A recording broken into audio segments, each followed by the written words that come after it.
I used AI to help me paint this artwork, and in this video, I'll show you how I did it.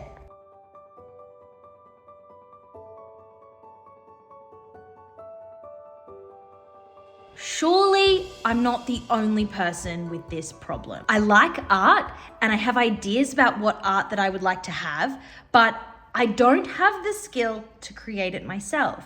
I'd love to be able to, and I'd like to learn that over my lifetime, but as of today, I don't have those skills, but I have the interest and I have the desire and I have the empty walls for art. So as I've been learning more and more about AI, I've really noticed an opportunity for me to be able to create what is in my head and not be held back by my lack of talent. Don't get freaked out about AI being too hard to use or something. It's not. I'll show you how easy it is. There's plenty of tools available and there's plenty that are completely free to use. So I'll show you through that. Just don't freak out about that. Don't let that put you off because the opportunities here are massive if you give it a go. So here's my plan. I'm testing this out, but I think it's gonna work. I'm gonna use AI to generate the images that I want in my head. And then I'm going to use a free tool, I'll link to it below, that allows you to take any image and create a paint by numbers template with it. There's also a website that takes it one step further and will print it for you and send it with pre-mixed paint colors. So I'm gonna test using that and let you know if it's any good. And I'm going to just try one where I mix the colors myself. Now, I have no experience. I've never mixed colors before in my life. I don't even think I've ever done a painting apart from in primary school. So I'm starting at a very, very base level of skill. So whatever I do, you can probably do better. So that will be reassuring. So the tool that I'm using for this project is called Midjourney. It's basically like a chat, as if you're just using WhatsApp or whatever, but you're talking to an AI that responds with the image that you've requested. So you don't need to be a programmer or whatever, because the way that you interact with Midjourney and the way that you interact with a lot of these is just like a chat. So Midjourney is within Discord. Think of Discord as WhatsApp, and then Midjourney is the person you're having a conversation with sort of thing. I'll link to it below. So once you're set up, you can literally just start asking Midjourney to create images for you. Now, the way that Midjourney works is that you put this little bit of text at the beginning, and as long as you have typed that in, you can then type in whatever you want after that. That's the interesting part, right?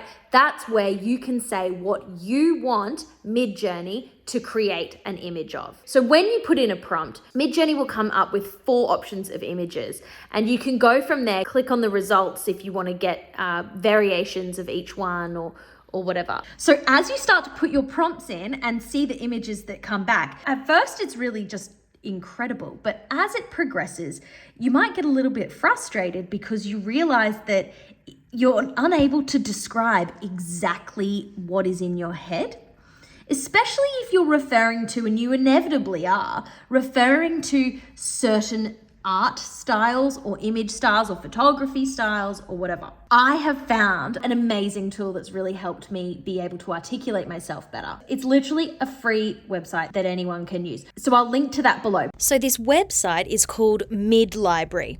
It's basically just a reference book, essentially, to look at different types of art styles. So you can see here the categories are architects, designers, fashion designers, photographers, installation artists. Then there's a whole category of just features and characters, and the list really just goes on. Here we are with filmmakers. If you have TikTok, you know all about Wes Anderson, but all of these different filmmakers are in here, and you can see the styles that are attributed to them. But why is this useful? I'll tell you why.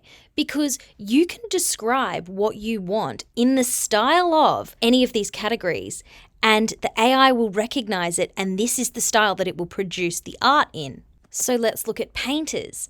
look at all of these different painting styles, and it's got the name of the artist below. Some of these you might recognize the style, some you might recognize the name, some you might not recognize either, but you might enjoy them. Now, looking just across this row, look how different these styles of artwork are. So let's just do a little example really quickly to show you what I mean. So I chose someone we all know, Barbie, to be the topic of my example. So I've just said Barbie holding a hammer. This is not very creative, but just work with me here. I'm just making a point. So I have done Barbie holding a hammer in the style of each of those 4 artists. Now, I've just chosen them because they were the ones in front of me, but just use your imagination here of like how this could go. Now, let's just have a little look at what the outputs are when I have exactly the same description of Barbie holding a hammer, but just change the style of the artist. Now look at that. Isn't it amazing how different these come out with the same prompt, but just in the style of a different artist? So that's something I really wanted to share with you so that you have in your head. And so you could go browse this website and find the art styles that you really like or that are exactly what you're trying to communicate in your head and see where it takes you.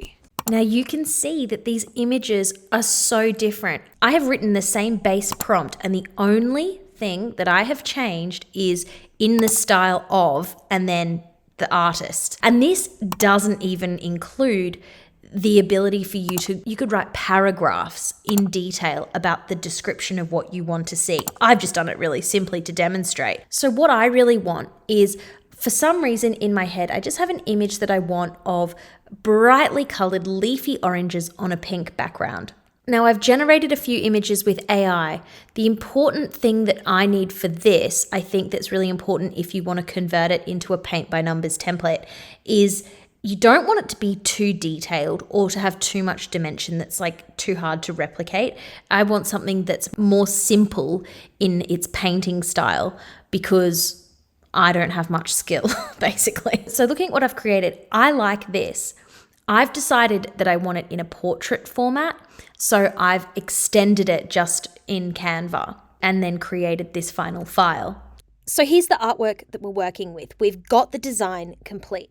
Now we need to transfer this into a paint by numbers template.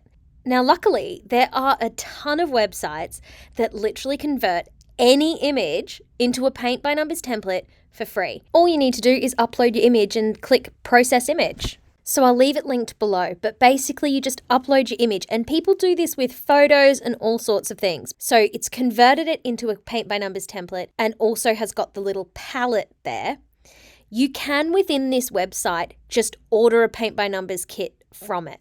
So you definitely can do that if you want to do that. But I decided I wanted to print it myself and mix the colors myself and just learn how to do that, basically. So I actually took my paint by numbers template and I've actually got it printed on a foam board. So this is my template that I've got.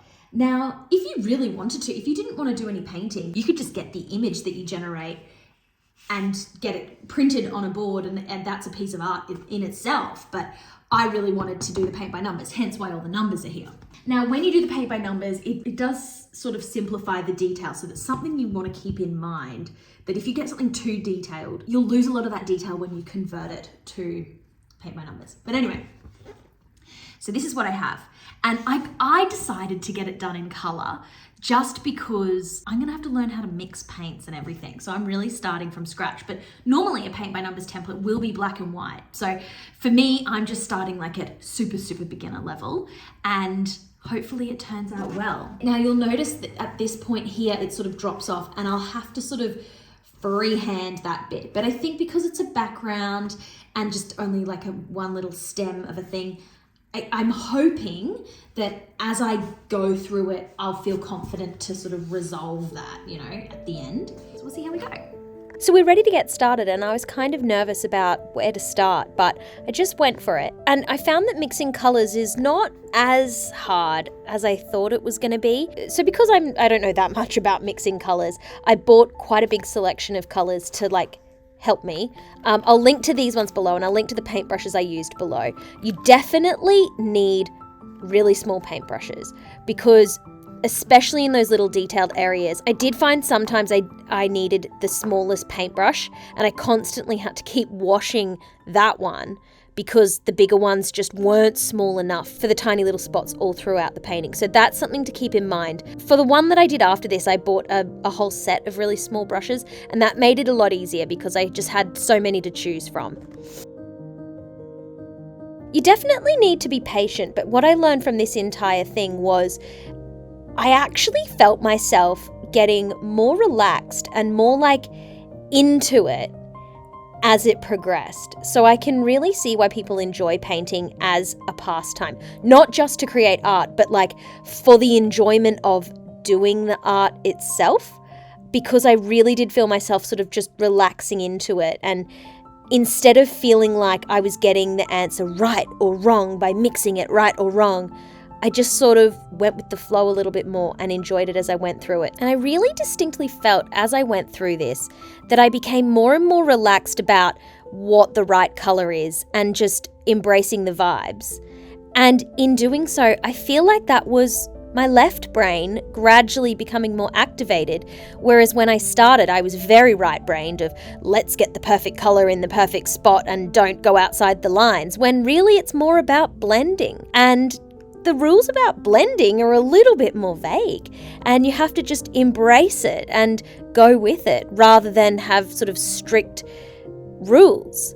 So I do really think that this was actually a really healthy thing for my brain to do, to just like practice being creative, but also releasing sort of that right-brained thinking. And I think if you have a job that's particularly right-brained, or if you're a very right-brained person, I think that doing this type of painting could be quite challenging, but in a really good way. And it really feels like I tapped into that left side of my brain. And I think that's a really healthy thing to do. So highly recommend doing that. So here's my thoughts so far on this. When you buy a paint by numbers kit, you get all the colours with it, and so you just, when you have to paint number 13, you just do number 13 or whatever the colour is.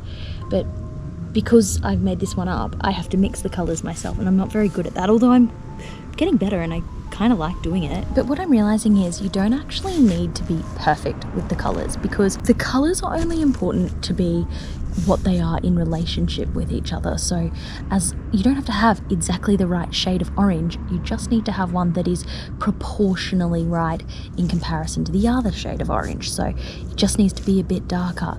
Does it need to be exactly perfect? No. So even if it's not the specific shade of green, that's fine, because it's just about that relationship. Next time I'd probably do this in black and white, but I would want to get a version printed with colour, just so that you have that reference, because whenever I mix a colour, I then sort of hold it over the sections to see which one it matches, and then determine if it's too light or too dark or whatever. So I think it's good to have the colours in front of you in real life, not on a computer screen, although it probably does work on your phone or a screen or whatever. The other thing is the black lines around each section. Like, I've kind of done it in a weird way by having the lines and the colours, because I don't need the dark lines because I'm using the colours.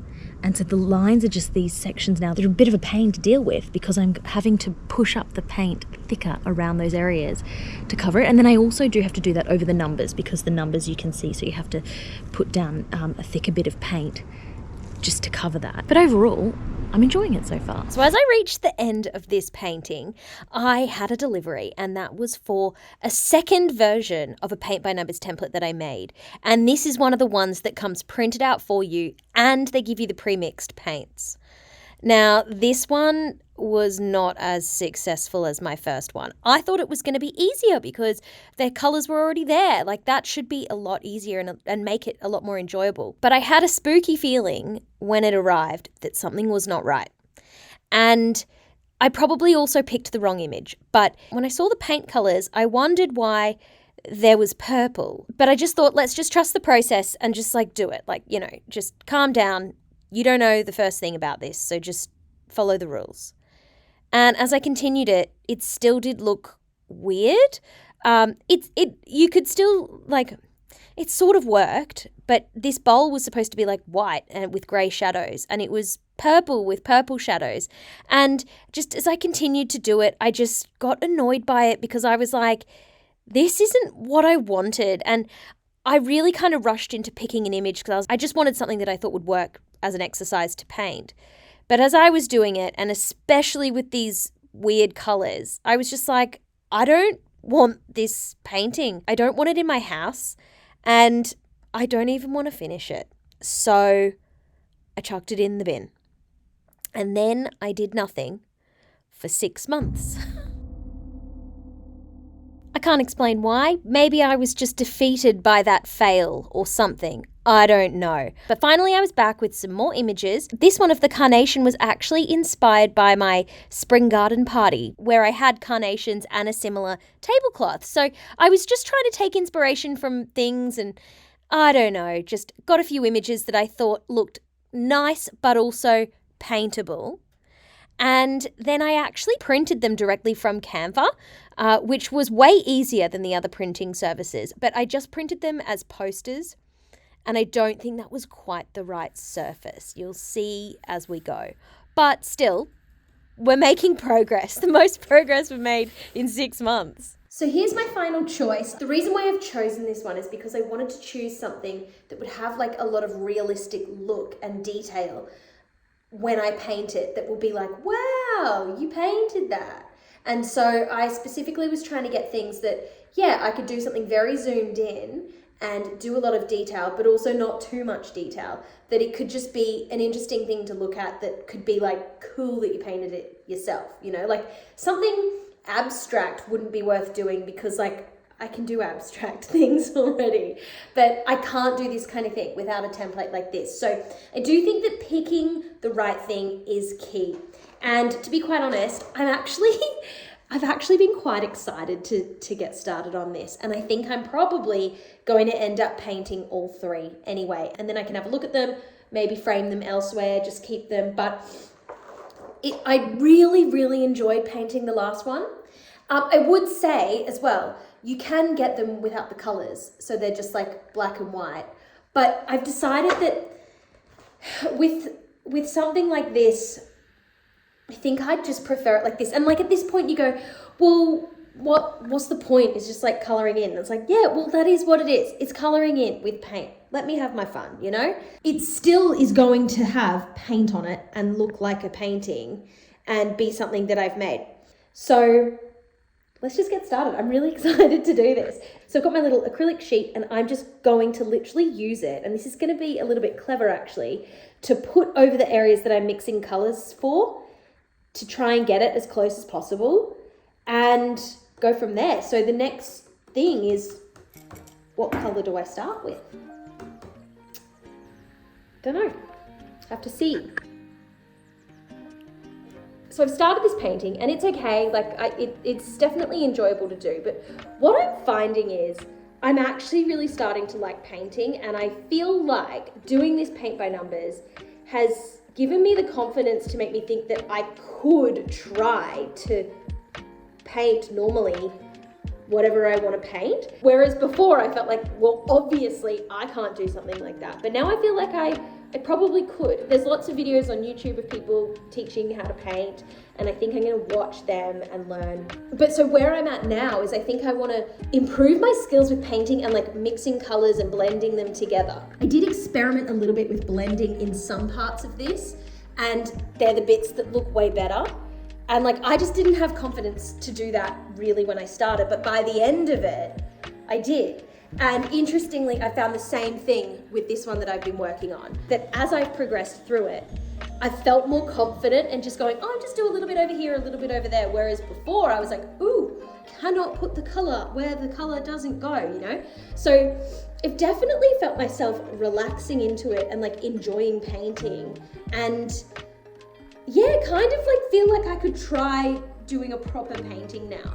But I do want to paint these other 2 that I have. So what do I do for now? I've got this pink one, I've got this blue one, and I've got 2 more that I want to try before I decide what do I put in this frame. So I've come up with a little idea that's going to work for me really well, because this is like what I want to do. I want to actually paint more often and just enjoy it and not feel like I'm rushed or anything, and like I can just have a work in progress and pick it up at any time and put it down, and it doesn't have to take up the whole dining table, you know, like, what can I do?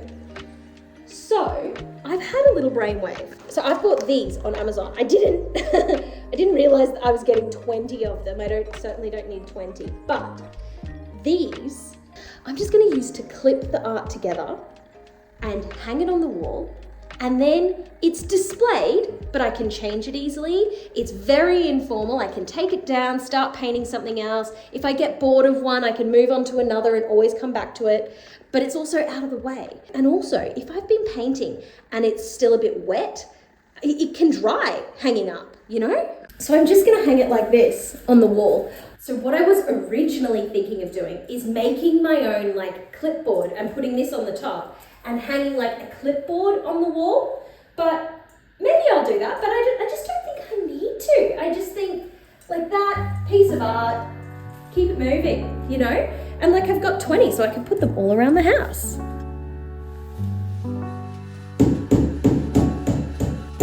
So then I'm gonna get my dining table back after this because I can just keep the paints in a little basket or something and then hang the paintings on the wall and just pull them down when it's time to use them.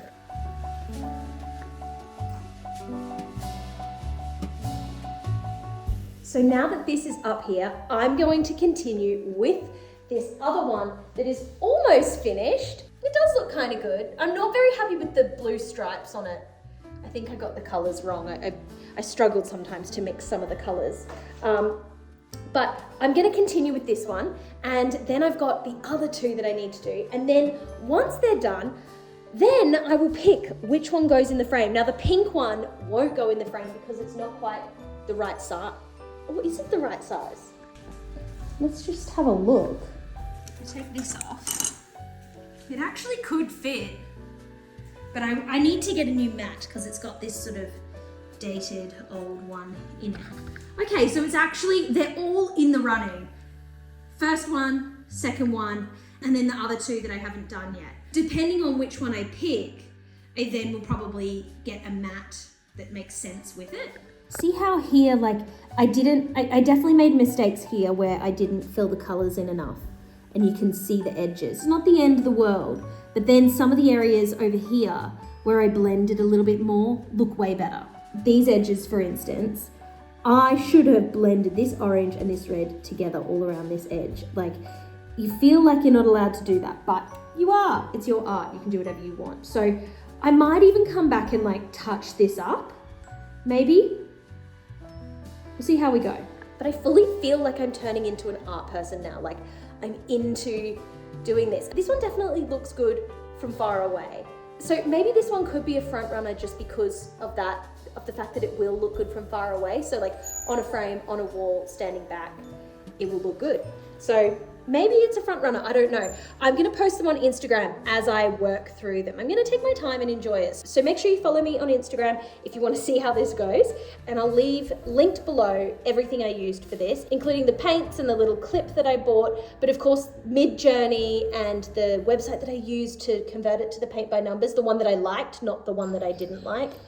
And yeah, I'd love to see if you ended up making any yourself. It's really made me feel confident, like, oh, I could do a proper painting myself maybe one day. So it's probably like training wheels on a bike. Anyway, I hope I've inspired you. I hope I've inspired you to create your own thing. Maybe if you've got an image you already have or an idea in your head that you want to create with AI. I just think it's an amazing thing that you could do to be a bit creative. So I'm going to get back to my painting now and finish off this artwork, and I'll see you in the next video.